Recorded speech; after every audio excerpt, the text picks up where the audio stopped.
로마서 6장 12절에서 14절.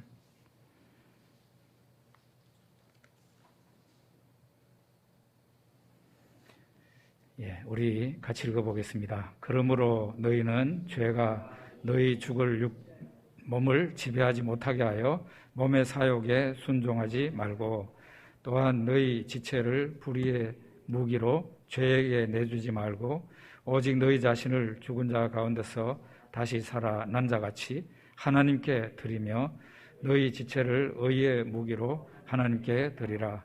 죄가 너희를 주장하지 못하리니 이는 너희가 법 아래 있지 아니하고 은혜 아래 있음이라. 아멘. 신앙생활은 전쟁과 같다는 제목으로 목사님 설교해 주시겠습니다.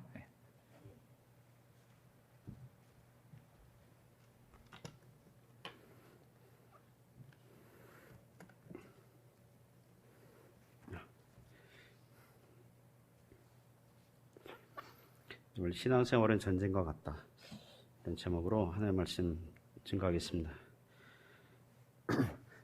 오늘 본문 통해서 우리는 어떤 성격의 전투를 하고 있고, 또 어떻게 싸워야 되는지, 그리고 어떻게 하면 이 전투에서 승리할 수 있는지 몇 가지 교훈 나누려고 합니다. 첫 번째로 이 어떤 성격의 전쟁이냐 하면, 우리는 영적인 전투, 영적인 전쟁을 치르고 있는 중입니다. 오늘 본문에서 사용하는 단어를 보면 12절에 보시면 그러므로 너희 죄가 너희 죽을 몸을 뭐 하지 못하게 하여 라고 나옵니까? 지배하지 못하게 하여. 12절에서 죄를 의인화하여 설명하고 있거든요. 죄는 마치 전쟁 사령관 또는 군대 장관처럼 신자들을, 믿는 사람들을 지배하려고 하고 있다. 여기서 헬라어 바실류오라는 단어를 쓰는데요. 이 영어로 reign, dominion 이런 용어를 사용하고 있습니다. 쉽게 말하면 성도의 영적 현실은 죄의 공격으로부터 지배를 당하느냐, 대항하여 맞서 싸우느냐, 신앙을 지키느냐, 여기에 있다고 하겠습니다. 13절 보시면 전쟁 용어가 구체적으로 또 나와요. 너희 지체를 불의의 뭐라고 나옵니까? 불의의 무기라고 나오죠. 무기로 죄에게 내주지 말고. 후반절에도 보면 너희 지체를 의의 무기로 하나님께 드리라. 이 구절을 보니까 우리 지체, 이 지체는 나중에 더 자세히 말씀드리겠지만 신자들에게 있는 모든 은사와 재능, 생각과 행동을 포함하는 말입니다. 여기서 무기로 번역된 헬라어 단어가 호플론이라는 헬라어 단어인데요. 그 영어로 인스트루먼트라고 번역되기도 해요. 그래서 전쟁 무기 또는 도구, 연장 이렇게 번역이 가능합니다. 많은 번역들이 무기로 번역하고 있습니다. 그러니까 우리의 은사와 재능, 우리의 생각과 행동 모든 것들이 죄가 하고 싶은 대로 사용될 불의의 무기처럼 사용될 것이냐, 아니면 하나님에게 사용될 의로운 무기가 될 것이냐, 이게 매일매일 신자들의 신앙생활에서 벌어지고 있다는 것입니다. 14절에도 죄가 너희를 주장하지 못하리니, 이 주장하다, 여기서 큐리유오라는 헬라어 단어 쓰는데요. 여기 12절에 지배하다와 사실상 같은 말입니다. 우리가 말을 사용할 때 똑같은 단어를 계속해서 반복해서 사용되기보다는 같은 뜻이지만 다른 식의 표현을 사용하잖아요. 그래서 12절에는 지배하다, 14절에는 주장하다, 사실상 같은 뜻이에요. 다르게 표현할 뿐이에요. 14절의 의도는 뭐냐 하면, 죄가 신자들을 지배하지 못하게 된 것은 객관적인 사실이니까 성도들이 죄와 대항하여 싸울 수 있게 되었으니까 죄와 싸우고 죄에게 지배당하지 말라, 죄에게 틈을 주지 말고 죄에게 여지를 주지 말라, 이런 말씀입니다. 어쨌든 14절에서도 주장하다, 지배하다 이런 단어를 사용하면서 신자들의 신앙생활이 마치 지금 전쟁을 수행하고 있다, 전쟁을 치르고 있다. 하지만 어떤 성격이에요? 영적인 전쟁이다, 영적인 전투다, 이렇게 말씀하고 있습니다. 신약 성경의 다른 곳에서도 예를 들면 디모데후서 2장 3절 4절에 보면 기독교인은 사령관 되신 주님으로부터 부르심을 받은 군인으로 묘사하고 있습니다. 또 신자들은 그리스도 예수의 좋은 병사들이고 병사로 모집한 자를 기쁘게 하는 자다, 이렇게 말씀하고 있어요. 에베소서 6장에서는 기독교인은 마귀와 그 세력들과 싸우고 있는 온몸을 갑옷처럼 무장해야 될, 전신갑주를 입어야 할 군인처럼 묘사하고 있습니다. 고린도후서 6장과 10장에서는 우리의 무기는 말씀과 하나님의 능력이라고 하고 있어요. 그래서 사랑하는 성도 여러분, 신앙생활은요, 휴가를 보내는 중이 아니라 전쟁을 치르고 있는 중이라고 이해하셔야 됩니다. 인생이 왜 이렇게 힘들지? 이건요, 이상한 게 아니고요, 자연스럽고 당연한 것입니다. 그래서 교회는 주중에 전쟁을 치르다가, 여러분 주중에 전투를 치르다가 주일에 어떻게 해요? 마치 그 숨고르기, 작전회의, 군사작전회의를 하려고 그 전쟁 참호에 잠시 와 있는 것 같은, 그렇게 이해를 하시면 돼요. 해군으로 묘사하면 교회는 여객선이나 유람선 같은 곳이 아니라 전투함 같은 곳이죠. 그리고 공군으로 비유하면 휴가철에 사람들을 실어 나르는 비행기가 아니라 뭡니까? 그런 비행기가 아니라 이 전투하고 있는 전투기, 이렇게 생각하시면 됩니다. 저는 고향이 제주도예요. 제주도고 그 군 생활을 제주도에서 방위병, 지금은 방위병이라는 말을 쓰지 않죠. 공익근무. 그런데 방위병, 이제 레전드 용어가 됐거든요. 전설의 용어가 됐는데 방위병 복무를 했습니다. 1년 6개월 했습니다. 첫 근무지가 제주도에 있는 군인 장교 휴양 호텔이었어요. 군 호텔이었어요. 거기에 한 달 있다가 시골 경찰서 무기고 이제 경계병으로 왔는데, 휴양 호텔에서 어떤 일을 했느냐 하면요, 다른데 얘기하시면 안 돼요. 이거 군사기밀에 속한 것이기 때문에. 휴양 호텔에서 뭘 했냐면 거기 골프 연습장이 있어요. 보통 다른데 골프 연습장은 뭡니까 이게 뭐라 그러지? 이렇게 막 이렇게 쳐서 이렇게 하는 거잖아요. 그 휴양 호텔은 그게 아니라 경사진 잔디밭 이렇게 있어요. 그러니까 9홀, 18홀 있는 게 아니라 이렇게 경사진 돼서 요 위에서 그 정상에서 딱 치는 거예요, 그냥. 이해가 되시죠? 그러면 방위병들이 뒤에 앉아 있다가 공이 어디로 날아가는지를 잘 봐야 돼요. 그리고 그분이 군 장교가 연습 끝나면 흩어져서 뭘 찾아요? 지뢰 찾는 게 아니에요. 골프공을 찾는 거예요. 숲풀 밑에 골프공을 찾는 거예요. 그런 거. 또 그 다음에 수영장 있어요. 수영장 청소. 그리고 화원이 있어요. 꽃 이렇게 기르는 거. 그 선임들의 늘 하는 말이 이거예요. 꽃을 죽이지 마라. 꽃을 꼭 살려내라. 말라가는 꽃도 살려내야 된다. 하여튼 이런 거. 그 일을 한 달간 하면서 어떤 자괴감이 들었냐면, 나는 군인이야, 호텔 종업원이야? 이런 거 있죠. 한 달 후에 시골 무기고 거기서 총 들고 또 보쳤을 때, 역시 이게 군인이지.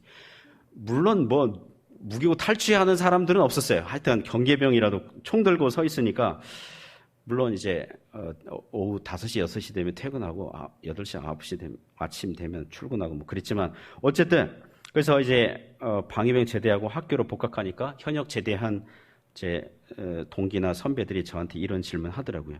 방위병도 군인이냐? 그래서 제가 그 말에 화가 났는데 마음 한구석에는 설득이 되는 거 있죠. 그래, 군인이라고 하기엔 좀 이런 그런 설득이 되는 거 있죠. 제가 말씀드리고 싶은 건 뭐냐면, 믿는 사람은 영적인 전투 중에 있다는 것입니다. 죄가 호시탐탐 모든 신자들을 지배하려고, 공격하려고, 빼앗고 점령하려고 노리고 있다는 거예요. 그래서 신자들이, 믿는 성도들이 성경 안 봐도, 기도 안 해도, 예배드리지 않아도, 그냥 영적으로 쉬고 놀아도 저절로 이기는 법은 없어요. 마귀와 세상과 죄는 어떤 면에서는 전투하지 않는 신자들을 가만 놔둬요. 제가 어디 이단을 주의하라는 강의를, 신천지에서 나오신 분이 목사가 되어서 그런 강의 갔는데, 이단들이 이 기성 신자들, 믿는 신자들을 이렇게 포섭하려고 하는데 건들지 않는 신자들이 있다는 거예요. 그러니까 이단도 거들떠보지 않는 신자들, 누군지 아세요? 게으른 신자들. 게으른 신자들은 이단도 건들지 않는데요. 여러분, 이단에 안 빠지려면 신앙이 아예 좋던가 게으르든가 둘 중에 하나 하시면 돼요. 이 말이 좀 이상하네요. 어쨌든 그러니까 게으른 신자는, 게으른 신자들은 가만 놔두는 경향이 있어요. 그게 지배하고 점령하는 그런 방법 중에 하나예요. C.S. 루이스가 쓴 스크루테이프의 편지라는 그런 책이 있습니다. 그 책에 보면 노련한 마귀 스크루테이프이 이제 신참 조카 마귀 웜워드와 서로 이제 편지를 주고받은 그런 내용의 책이거든요. 물론 그것은 상상력에 의한 창작품이에요. 그 책에 보면 이런 내용들이 있어요. 마귀들이 담당하는 기독교인들이 하나씩 있는데 신참 조카 이 웜워드가 자랑 삼아서 이 삼촌 노련한 이 스크루테이프에게 이런 자랑을 하는 거예요. 뭐냐 하면 최근에 자기가 맡은 기독교인이 최근에 예배도 빠지고 기도도 예전처럼 하지 않고 이왕 이렇게 된 거 더욱 타락시키고자 질병을 주어서 신앙을 아예 잃어버리도록 괴롭히고 있다. 이렇게 막 자랑하는 편지를 이 노련한 이 마귀 스크루테이프에게 이제 보낸 거죠. 그러자 스크루테이프가 당장 이제 답장하기를 너는 지금 매우 어리석은 짓을 하고 있다 꾸짖어요. 그런 사람은 가만 놔두면 고난도 주지 말고 병도 주지 말고 가만 놔두면 저절로 하나님을 아주 떠날 텐데 너는 긁어 부스럼을 만들었다 막 이렇게 책망하는 내용이 나와요. 사람이 아프면 하나님을 찾기 때문에 아프게도 하지 말고 가만 놔두어라 조언하는 그런 대목이 있어요. 정말 그 내용 보면 나중에 그 조카가 질병을 준 기독교인이 회개하여 하나님을 더욱 따르게 되었다는 그런 내용이 나옵니다. 오늘날도 마찬가지예요. 마귀가 가장 좋아하고 죄가 좋아하는 것은 기독교인들이 지금 영적인 전쟁터 한복판에 있고 전투 중에 있다는 것을 잊어버리게 하는 거예요. 잊어버리게 하는 거예요. 뭐 성경 안 읽어도 되지 뭐 오늘 안 읽었다고 뭐 내가 타락하는 것 때문에 뭐 기도 덜하면 어때? 그렇게 잊어버리게 하는 거예요. 마치 높은 망대에서 파수하는 경비를 두지 않고 자신의 영적 상태를 돌보지 않고 총과 칼과 활 무기들을 창고에 처박아 두고 시간을 허송세월하는 그런 사람들이 많이 있다는 거예요. 영적인 게으름과 태만과 부주의함의 세월을 허송세월 보내게 하는 게 이 마귀의 전략 가운데 하나라고 저는 봅니다. 그러므로 사랑하는 성도 여러분, 오늘날도 악한 마귀는 우는 사자처럼 삼킬 자를 찾고 있고 우리를 지배하려고 호시탐탐 노리고 있고 실제로 공격을 시도하고 있습니다. 영적으로 깨어 하나님의 전신갑주를 입으시고 영적인 전쟁을 치르고 있다. 우리는 전쟁의 한복판에 있다. 이렇게 인식하시고 그런 영적으로 승리하는 저와 여러분 되시기를 주님의 이름으로 축복합니다. 두 번째는 오늘 두 번째 교훈은 성경은 싸우는 방법을 알려줍니다. 어떻게 싸울 것이냐. 뭐라고 그러냐면 12절 13절에 우리의 몸과 지체를 하나님께 드리는 방법으로 싸우라고 합니다. 12절과 13절 말씀 같이 읽어보겠습니다. 그러므로 너희는 죄가 너희 죽을 몸을 지배하지 못하게 하여 몸의 사욕에 순종하지 말고 또한 너희 지체를 불의의 무기로 죄에게 내주지 말고 오직 너희 자신을 죽은 자 가운데서 다시 살아난 자같이 하나님께 드리며 너희 지체를 의의 무기로 하나님께 드리라. 네. 그 12절 13절에서 우리가 알아야 할 것은 구원받은 신자들이라 할지라도 신자들의 재능과 시간과 생각들이 얼마든지 죄에 의해 사용될 수 있다는 것입니다. 12절에 보면 그러므로 너희는 죄가 너희 죽을 몸을 지배하지 못하게 하여, 여기서 죽을 몸이라고 나오잖아요. 죽을 몸, 이게 죄로 부패하고 오염된 그런 영역, 그렇게 생각하시면 돼요. 좀 결론부터 또 정리를 하자면 그리스도 안에 있는 성도는 전 신자는요 사실상 죄로부터 벗어났죠. 그죠? 예. 그러니까 이미 신자는 그리스도 안에서 사망, 지옥, 형벌에서 벗어났어요. 그런 의미에서 벗어났어요. 신자는 결코 지옥행 판결을 받는 정죄함이 없고 최후 심판을 받지 않게 됩니다. 아무리 죄가 용을 써도 마귀와 세상이 공격을 해도 이미 그리스도 안에 구원받은 신자들을 다시 빼앗아 올 수는 없어요. 이미 예수님 믿고 거듭났고 이미 회심한 성도를 마귀와 죄와 세상은 그들을 아무리 공격하고 타락시키려고 해도 전능하신 하나님 아버지 손안에 있는 성도들을 빼앗아 올 수는 없어요. 동의하시죠? 그런 면에서 시중에 나와 있는 어떤 책들은 이런 책들이 있는데 조심하셔야 됩니다. 지옥 가는 그리스도인 없습니다. 그런 책이 막 유행하고 그러는데 사이다 발언을 예수님 믿더라도 뭐 하면은 지옥 갑니다. 이렇게 사이다 발언을 하는 분들이 있는데 그게 도가 넘어서서 아무리 예수님 믿고 구원받다 하더라도 나중에 완전히 타락될 수 있고 지옥으로 갈 수 있다. 이렇게 얘기하는 것은 틀린 주장입니다. 그건 구원론에 어울리지 않아요. 그러나 공격할 수는 있어요. 신자의 몸은 공격받고 지배 잠시 당할 수 있어요. 여기서 죽을 몸이 뭘 가리키냐면 신약성의 다른 곳에 비슷하게 말하는 부분이 있는데요. 빌립보서 3장 21절에 우리의 낮은 몸을 그랬어요. 우리의 낮은 몸을 자기 영광의 몸의 형체와 같이 변하게 하시리라.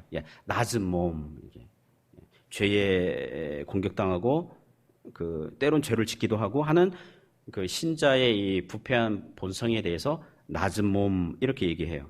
그리고 고린도전서 15장에서 신자들이 나중에 부활하게 될 몸을 영광의 몸, 강하고 신령한 몸 이렇게 얘기하고 지금 이 땅에 신자들이 가지고 있는 이 몸을 썩을 것이고 욕되고 약한 육의 몸 이렇게 얘기하거든요. 그래서 12절에 너희 죽을 몸 이거는 몸뚱아리 자체만을 말을 하는 게 아니라 여러분 성경에서요. 몸은 하나님께서 만드신 거예요. 우리의 눈, 코, 입, 손과 발, 오장육부. 하나님의 선하신 창조물이에요. 그것 자체가 나쁜 건 아니에요.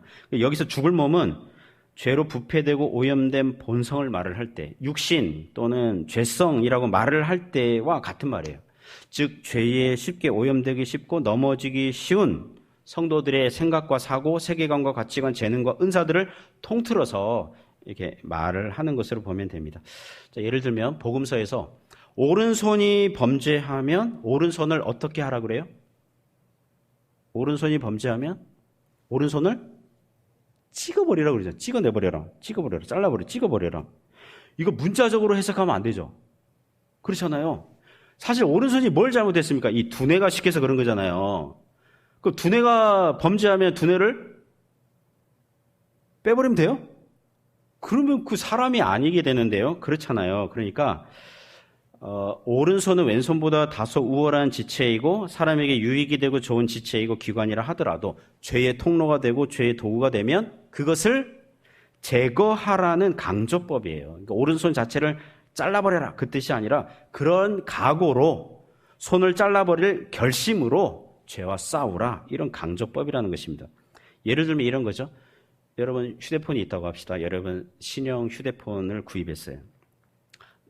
오른손처럼 중요하고 소중해요. 그런데 이 휴대폰 사용하는 용도가 죄를 짓는 도구와 통로가 된다면 그 휴대폰을 어떻게 하라는 거예요? 자, 여러분 노트북이 있는데 주로 뭡니까? 야시시한 그림이나 야리꾸리한 그런 글들 있고 그런 자기가 죄를 짓도록 하는 통로로 이 노트북을 사용한다면 그 노트북을 어떻게 하라는 거예요? 저한테 주시면 돼요. 그러면 제가 잘 사용하면 돼요. 그러니까 사실 절제하고 그렇게 하는 거죠. 자, 돈이 있어요. 돈이 있으면 자꾸 돈을 유익하게 사용하는 쪽으로 사용해야 되는데 자꾸 죄를 짓는 쪽으로 사용한다면 그 돈을 어떻게 하시면 돼요? 저한테 주시면 돼요. 저한테 맡기시면 돼요. 네. 오늘 성경 구절도 그런 얘기 하는 거예요. 로마서 12장에 보면 너희 몸을 하나님이 기뻐하시는 거룩한 산 제물로 드리라 그러잖아요. 너희 몸. 성경 읽을 때 여러분 몸 그랬으니까 그럼 정신은 딴 데 가도 되겠네. 그 뜻이 아니잖아요. 몸이라는 대표적인 단어 하나로 신자의 모든 지정의 전 인격을 설명하는 거거든요. 그걸 대유법이라고 그러는데 단어 하나로 다 설명하는 거.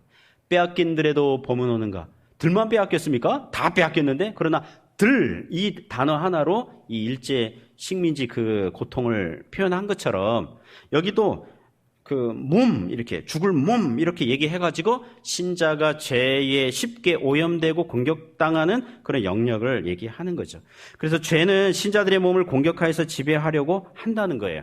그래서 이 신자의 이 몸이 일종의 그걸 교두보 확보하는 거죠. 그거를 일단은 확보를 해서 더 이제 죄를 짓도록 죄가 신자들을 공격하는 것입니다. 예를 들면 자, 식욕, 허기를 느끼고 때가 되면 허기를 느끼고 지금 거의 12시 됐는데요. 12시 됐는데 허기를 느껴요. 이건 죄요, 자연스러운 거예요?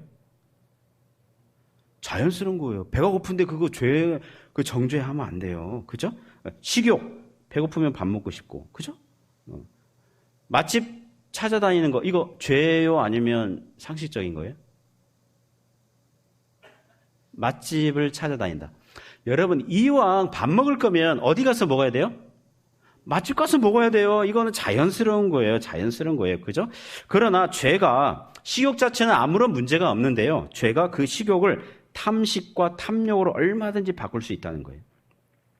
맛집을 찾아다니는데 막 2시간 거리를 차 운전해서 맛집, 또 막 사람들이 많아서 1시간 대기하고 있다가 30분 불이 나게 먹고 2시간 차 타고 오고, 이거는 좀 문제가 있는 거 아닙니까? 그렇게 하시나 봐요. 별로 이렇게 반응이 안 좋습니다. 제가 지난주에 그 평택에 게스트하우스 머물고 있는데 경기도 양평에서 이 교단 어른들과 점심 식사 약속을 잡은 거예요. 서울 신림동에 또 제가 픽업해가지고 차로 이렇게 모시고 가야 할 그 선교사님 부부가 계셨어요.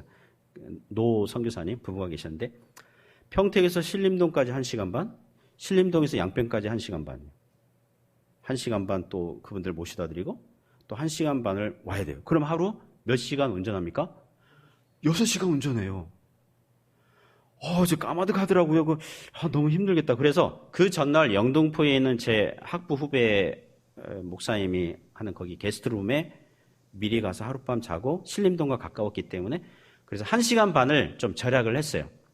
근데 나중에 보니까 그거 점심 하려고 지금 1박 2일을 거기다가 시간을 들인 거잖아요. 물론 제가 안식달로 지금 와 있으니까 그게 가능했고, 그리고 교단 어른 목사님들과 또 몇몇 목사님들 만나는 즐거움은 있었어요. 하지만 한국에 살면서 그렇게 하라고 그러면 나 못할 것 같아요.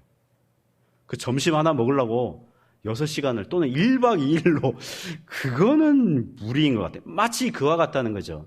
사람들에게 소유욕이 있어요. 소유욕. 이거는 정당한 거예요. 그죠? 자연스러운 욕구에 나쁜 거 아니에요? 저도 책을 좋아해가지고요.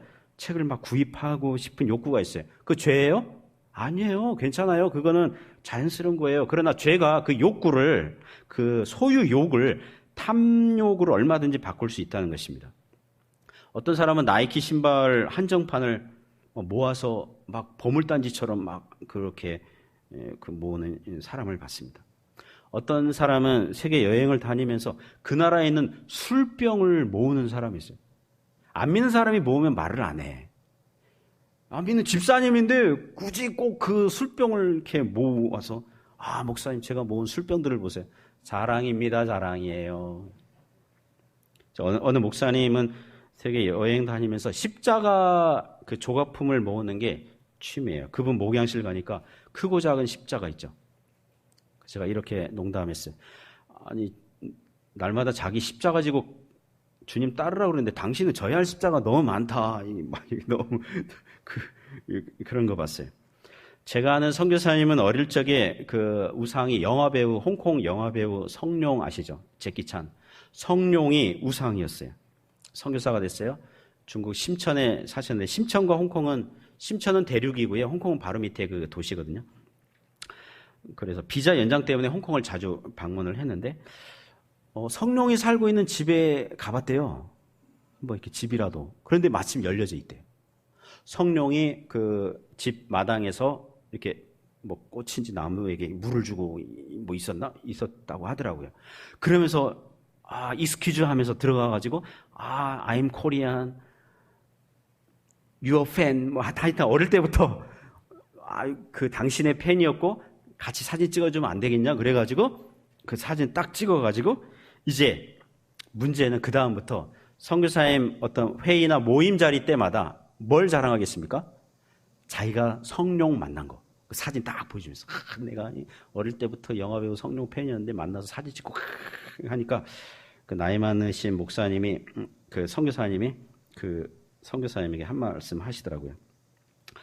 아니, 선교사는 성령이 충만해야 되는데 어떻게 당신은 성룡이 충만하냐? 마치 그런 거죠. 그러죠, 그죠? 주님을 자랑해야 되는데 왜 과도하게 사람을 자랑하냐? 그러니까 이런 게 몸의 사욕을 따르도록 죄가 죽을 몸을 공격해서 지배할 때에 나타나는 그런 현상들이거든요. 이것이 신자의 죽을 몸에 죄가 지배하려고 공격하고 있는 중이라고 할 수 있는 것입니다. 그러면 이 신자들이 영적 전투에서 승리하려면 어떻게 해야 됩니까? 13절 다시 한번 보시면 이렇게 나와요. 또한 너희 지체를 불의의 무기로 죄에게 내주지 말고 오직 너희 자신을 죽은 자 가운데서 다시 살아난 자 같이 하나님께 드리며 너희 지체를 의의 무기로 하나님께 드리라. 여기서 지체라는 단어를 사용하는데요. 지체는 몸에 연결되어 있는 몸의 일부를 형성하는 부분들이죠. 눈, 코, 입, 손, 발, 이게 문자적인 지체인데 이게 신자들에게 적용하면 신자들의 재능, 은사, 생각과 행동, 세계관, 가치관, 신념 이걸 모두 다 포함하는 것입니다. 아담과 하와의 손, 하나님의 계명을 어기는 선악과 열매 따먹었죠. 그 손이 불순종의 손으로 사용된 거 아니겠습니까? 가인의 손, 동생 아벨을 죽이는 데 사용했죠. 아브라함의 귀, 아내 사라가 하나님께서 아들 주시겠다고 약속했는데 가나안 땅에 와서 10년 살았는데 애가 없어요. 우리가 하나님 계명을 우리가 그냥 도와줍시다. 이래서 애굽 여종 하갈을 통해서 아들 낳아버리십시다. 그러니까 아브라함의 귀가 팔랑귀죠. 그 말을 듣고 아브라함의 귀가 그렇게 사용이 되는 거죠. 이삭의 입, 평소 아들 에서가 잡아오는 사냥고기 그걸 좋아하는 먹방, 나는 격조 높은 미식가, 절대 미각의 소유자야, 이렇게 했는데 나중에 아내랑 야곱이 꾸며가지고 집에서 기르는 염소 고기를 사냥한 고기처럼 야곱이 에서처럼 꾸며서 이렇게 줄 때에 구분을 해요, 못해요? 이삭이 먹고 평소 에서가 사냥한 고기였는지 집에서 기르는 염소 새끼 고기였는지 구분을 해요, 못해요? 구분 못해요. 그의 식욕이 엉뚱하게 에서에게 축복기도 이게 할 뻔하게 되는 거죠. 다윗의 눈, 부하 우리아의 아내 밧세바가 목욕하는 장면을 보고 음란한 짓을 했고 자기가 한 짓이 들통날까봐 그의 손으로 요압 장군에게 편지를 써서 우리아의 손으로 편지 전달하게 해서 우리아로 하여금 전투 중에 죽도록 연출하게 만들었죠. 마치 그런 거죠. 사실 우리의 눈과 귀와 손과 발은 우리 두뇌의 명령과 결정을 따르는 지체들이잖아요. 마음에 가득한 생각이 밖으로 지체들을 통하여 나오는 거죠. 우리의 입이 얼굴에 있지만 실은 우리 마음의 생각이 나오는 통로예요. 우리의 손과 발이 움직이지만 우리의 생각을 수정드는 것뿐이죠. 그러므로 신자들의 생각과 마음, 인격과 세계관이 하나님의 말씀에 의해 세워지고 하나님께 의의 무기로 드려지기를 애써야 될 줄 믿습니다. 예를 들면 우리의 재물이 있지 않습니까? 보물이 있는 곳에 마음이 있다 그러잖아요. 여러분이 사용하는 재물 사용처를 보면 여러분 마음이 어디에 있는지 알 수 있죠. 그죠? 저는 제가 소장하고 있는 책들이 꽤 있었는데요. 그곳에서 특히 조선족 사역자들에게 책 선물을 많이 해줬어요. 저는 그것도 헌금이라고 생각해요. 예배 시간에 드리는 헌금도 헌금이고요. 마땅히 이건 드려야 되고요. 여러분 지체들 중에서 오랜만에 누구를 봤어. 내가 밥을 사줘야겠어. 식당 가서 밥을 사주잖아요. 그럼 식사비를 내요. 그럼 그 식사비가 누가 봐주세요? 누가 받아주세요? 하나님께서 받으시는 헌금입니다. 마치 그런 거죠. 그렇죠? 마치 그런 거죠. 가족 하나님께서 주셨죠? 하나님께서 주셨잖아요. 여러분 자녀를 위해서 기도할 때에 자녀들이 하나님 나라의 귀한 일꾼으로 세워지기를 기도하시기 바랍니다. 하나님께 드려지는 의의 무기처럼 우리의 사용하고 있는 모든 것들이 하나님께 드려지는 의의 무기처럼 드려지는 그런 은혜가 있기를 주님의 이름으로 축복합니다. 마지막 세 번째는 우리는 이미 이긴 싸움을 하고 있다는 것입니다. 이거 중요합니다. 우리는 이미 이긴 싸움을 하고 있습니다. 전쟁의 승패는 우리에게 달린 게 아니라 이미 예수 그리스도 안에서 승리한 싸움을 하고 있는 거예요. 14절이 이렇게 말씀하고 있습니다. 14절 말씀 같이 읽어보시겠습니다. 죄가 너희를 주장하지 못하리니 이는 너희가 법 아래에 있지 아니하고 은혜 아래에 있음이라. 헬라어 원문에 보면요, 우리나라 성경은 이는 죄가 너희를 주장하지 못하리. 이는 이게 왜냐하면 이게 한 번 나오잖아요. 헬라어 원문에는 앞에 시작할 때부터 이는이 나와요. 그러니까 왜냐하면 두 번 나오는 거예요. 왜냐하면 죄가 너희를 주장하지 못하리니 왜냐하면 너희가 법 아래에 있지 아니하고 은혜 아래에 있음이라 이렇게 나옵니다. 그러니까 우리가 12절부터 14절까지 읽었는데요. 14절이 제일 맨 뒤에 나오지만 논리적인 순서로는 맨 처음에 온다고 보시면 돼요. 12절, 13절에서 죄가 우리 죽을 몸을 지배하려고 공격할 때에 우리가 죄와 대항하고 싸우고 우리 지체들을 의의 무기로 하나님께 드릴 수 있는 이유는 몇 절 덕분이에요? 14절 덕분이라는 거예요. 그러니까 14절 때문에 14절 덕분에 12절, 13절처럼 할 수 있는 게 가능하게 되었다. 그런 내용입니다. 그러므로 14절 내용이 무엇인지 잘 알아야 되겠죠. 이게 무엇입니까? 죄가 신자들을 죄가 너희를 주장하지 못하리니 죄가 너희를 주장하지 못하리니 죄가 신자들을 지배하지 못하리니 죄가 예수 그리스도 안에 있는 자들을 다시 빼앗아 올 수 없으리니 이게 그렇게 된 이유는 왜냐하면 그죠? 왜냐하면 너희가 법 아래, 이 법은 율법입니다. 율법 아래 있지 않고 어디 아래 있기 때문입니까? 은혜 아래 있기 때문이다. 이렇게 말씀하고 있다는 것입니다. 자, 먼저 이 14절 후반절 부분, 너희가 법 아래 있지 않냐고 은혜 아래 있습니다. 법 아래 있지 않다. 이것이 의도하지 않는 건 뭐냐 하면, 신자들이 이제는 율법을 지키지 않아도 된다는 뜻은 아닙니다. 10계명 지켜야 돼요? 안 지켜도 돼요? 지켜야 됩니다. 이제는 뭐 율법을 안 지켜야 돼요? 아니에요. 지켜야 돼요. 율법 잘 아시죠? 구약의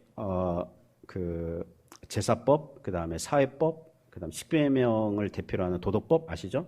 십자가에서 제사법과 이 사회법은 완성이 되어 폐기됐습니다. 그 정신은 유지가 돼요.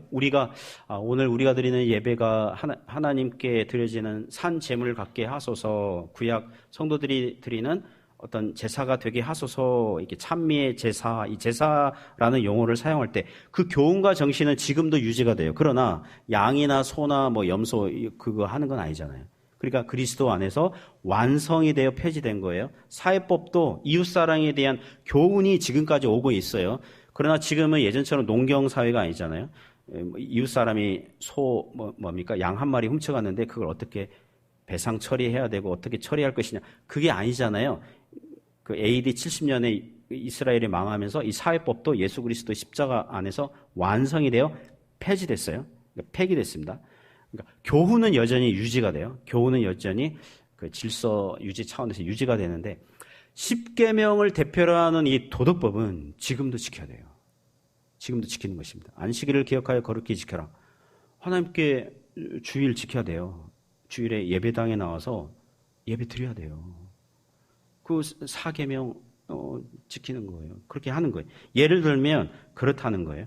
자, 그러면 여기 14절에 법 아래 있지 않다, 율법에 속하지 않았다, 율법의 정죄를 받지 않는다. 이게 무슨 뜻입니까? 신자들의 율법 순종 행위가 구원의 조건이 아니라 예수님께서 우리 대신 십자가에서 우리 죄값을 대신 받으신 덕분에 그 은혜 덕분에 우리가 구원받았고 그 안에서 신앙생활을 하고 있다는 뜻입니다. 할렐루야. 이거 중요합니다. 두 개의 성경 구절을 한번 보시면 제가 읽어드릴게요. 갈라디아서 2장 16절에 사람이 의롭게 되는 것은 율법의 행위로 말미암음이 아니요 오직 예수 그리스도를 믿음으로 말미암는 줄 알므로 우리도 그리스도 예수를 믿나니 이는 우리가 율법의 행위로서가 아니라 그리스도를 믿음으로써 의롭다 하심을 얻으려 함이라. 율법의 행위로는 의롭다 하심을 얻을 육체가 없느니라. 갈라디아서 3장 10절 말씀. 무릇 율법 행위에 속한 자들은 저주 아래에 있나니 기록된 바 누구든지 율법책에 기록된 대로 모든 일을 항상 행하지 아니하는 자는 율법 아래에 있는 자라 하였습니다. 자, 설명하면 이런 거죠. 10계명을 잘 지켜서 구원받아야지 하고 율법을 지키다 보면 지키지 못하고 어길 때가 있는 거죠. 그죠?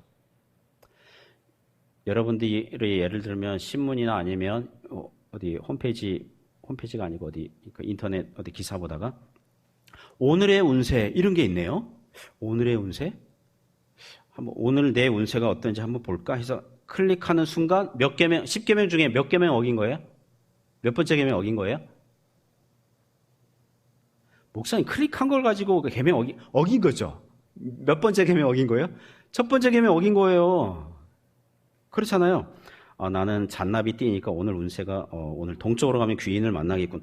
이거 10계명 어기는 거예요. 2계명, 3계명 막 어기는 거예요.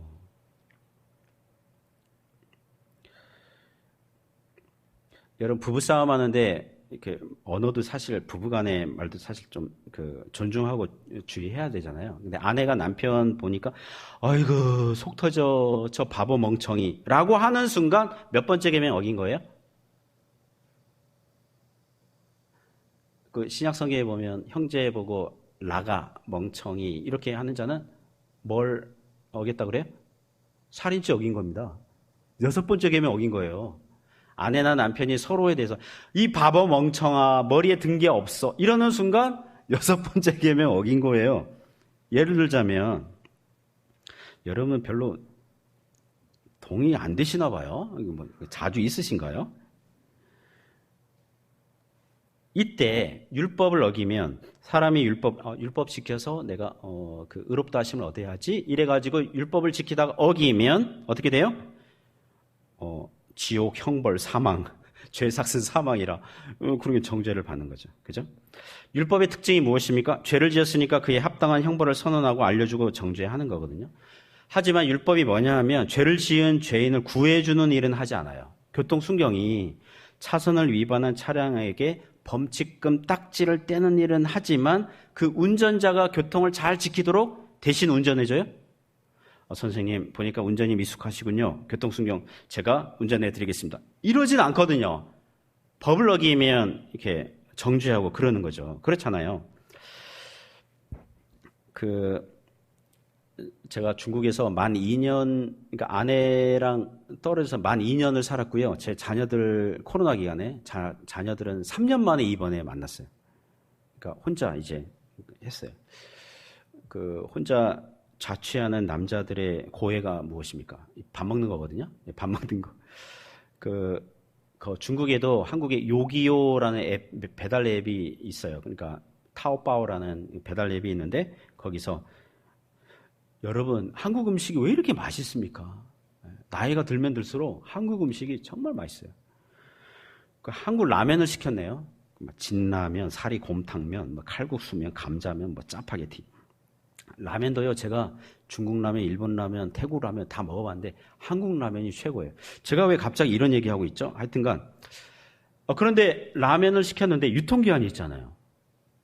그게 점점 나중에 보니까 그게 유통기한이고 뭐 6개월, 1년까지 먹을 수 있다. 뭐 누가 그런 얘기 하더라고요. 그래서 어쨌든 저는 유통기한 막 지나면 못 먹을 줄 알고 하루 1라면 그리고 제가 가르치고 있는 중국 신학교 학생들이 있거든요. 거기 약간 지난 거 너희들 이거 먹어도 되겠니? 이러면서 유통기한 지난 거 알려주고 막 먹으라고 그러고 자 매일 1라면 하니까 제가 살이 쪘어요. 아래 뱃살이 막 찌고 매일 체중계 몸무게를 쟀습니다. 중국에 있을 때. 체중계에 올라갈 때 왜 숨을 참습니까? 참고 혹시나 더 몸무게가 안 나올 줄 알고.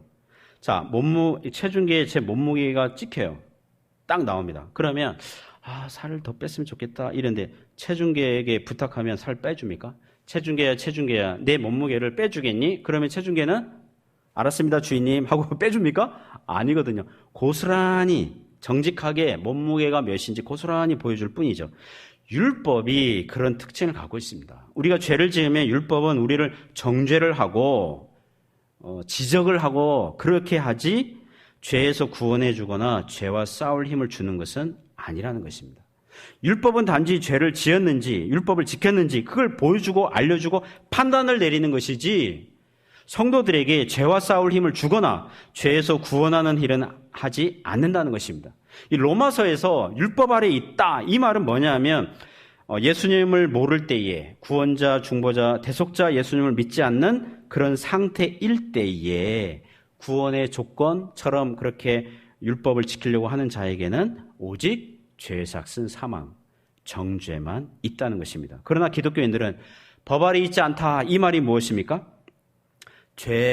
신자들의 죄에 대한 책임을 예수님께서 대신 받아주셨고 예수님께서 신자들 대신에 하나님의 율법을 완전하고 하나님의 공의에 만족스럽게 순종해 주셔서 예수님의 공로와 의를 믿는 자들의 것으로 계산하여 주심으로 구원 얻게 하신 거잖아요. 그게 은혜 아래 있다는 것입니다.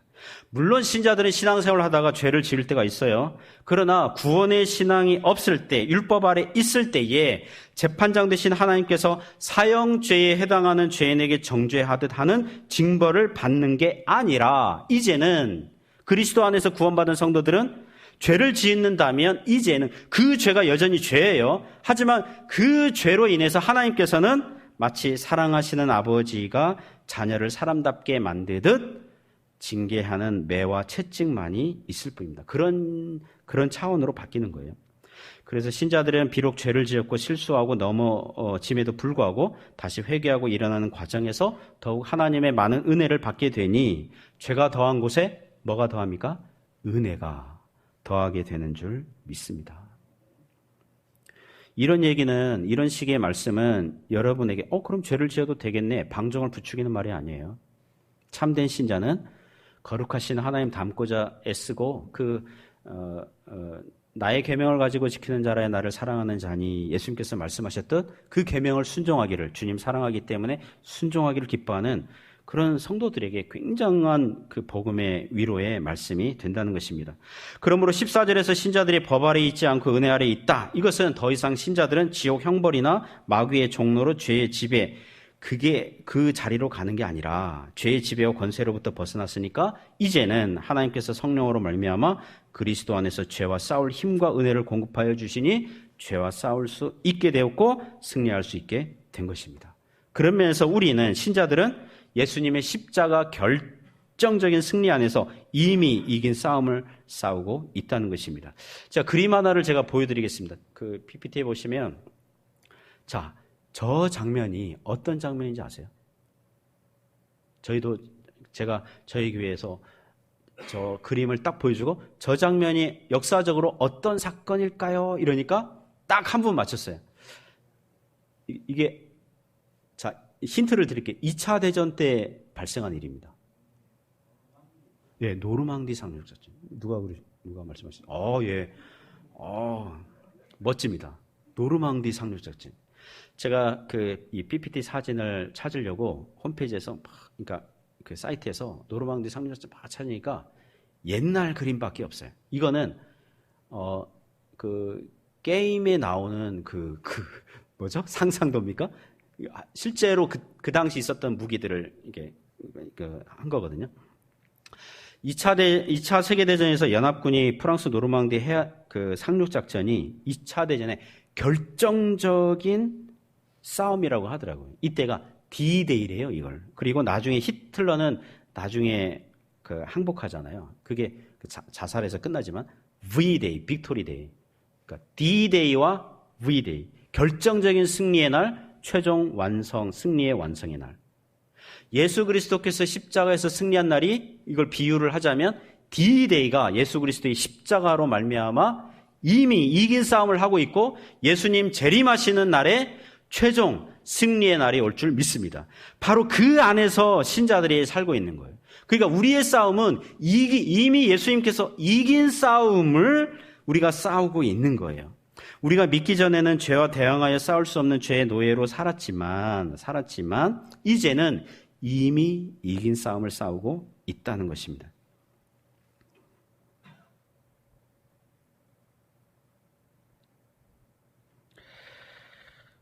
그러므로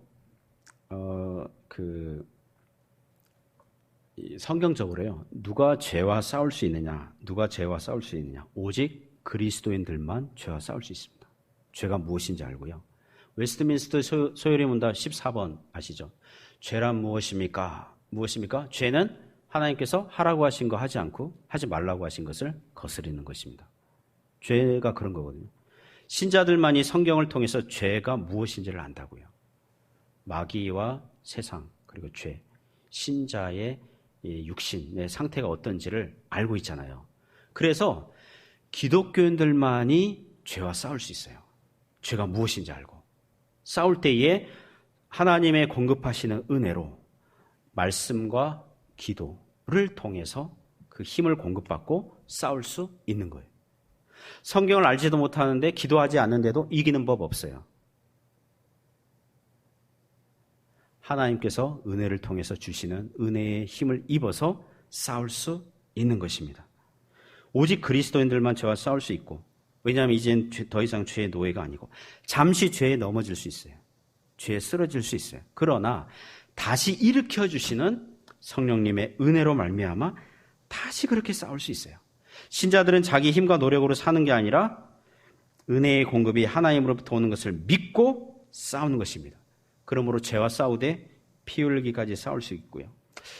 어제 우리 정 목사님 제가 머물고 있는 숙소 근처에 커피숍에 찾아와 주셔가지고 같이 차 마시면서 얘기하셨어요. 선교사로 파송하고 또 중국에 사역하다가 또 교회 재청빙 받고 하는 그런 사역을 듣는데 눈물 없이는 들을 수 없는 교회를 세워가는 그런 스토리. 제가 그걸 보면서 아주 제가 사실 감동받았습니다. 그러니까 해주에서 한 1년 가까이 계셨을 때에 좀 이렇게 그러니까 그렇게 깊은 얘기는 못 들었는데 그런 전후 사정 어떤 그런 얘기를 들으면서 제가 깊은 감동을 받았습니다. 무엇입니까? 교회를 세우고자 인내하고 견디고 신앙생활을 했던, 비단 목사에게만 적용이 됩니까? 목사님에게만 적용이 됩니까? 저에게만 적용이 됩니까? 아니죠. 그리스도를 믿는 성도들에게는 대동소이한 영적 싸움이 있습니다. 인내해야 되고, 고린도전서 13장에 보면 사랑의 정의 읽을 때 보면 약간 이상한 점 발견하지 않습니까? 사랑은 처음에 뭐라고 나와요? 사랑은 오래 참고, 온유하며 뭐 하다가 또 막판에 뭐로 끝나요? 항상 견디느니라. 여러분, 혹시 이혼하는 부부가 사랑하지 않아서 이혼하고 그거 아니에요. 이제는 참기 싫어서 하는 거예요. 참기 싫어서. 오래 참기 싫어서, 견디기 싫어서. 신앙생활의 파랄은 이거 오래 참는 거죠. 견디는 거죠. 그것도 하나님께서 주시는 거예요. 주시는 은혜의 힘으로 싸우는 것입니다. 그렇게 되는 거예요. 사랑하는 성도 여러분, 어찌하든지 우리에게 있는 몸과 지체들을 다 사용해서 의의 무기처럼 하나님께 드려지는 삶이 되시기를 주님의 이름으로 축복합니다. 기도하겠습니다.